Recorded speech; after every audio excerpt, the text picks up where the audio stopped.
If you want to open the Hostinger terminal, I'll show you the quickest way to get connected step by step. This is a simple tutorial, but it's really useful if you want to manage your server, run commands remotely, or access your hosting environment from your computer.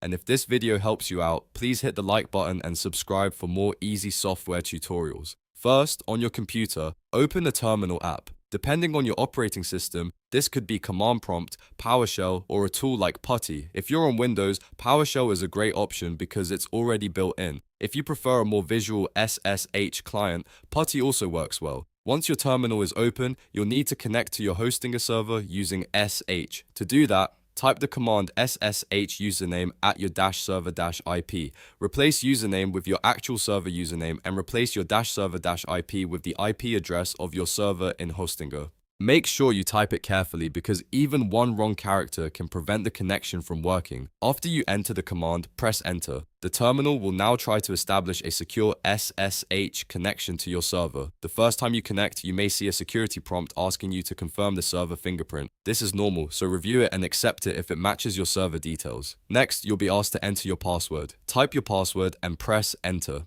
Keep in mind that when you type a password in the terminal, it usually won't show any characters on the screen. That's completely normal, so just type it correctly and press enter when you're done.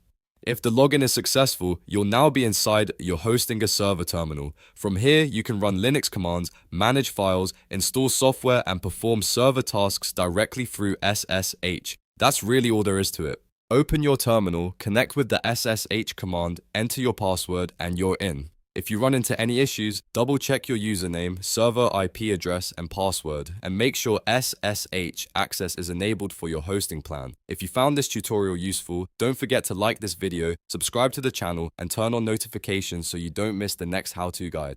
Thanks for watching, and I'll see you in the next one.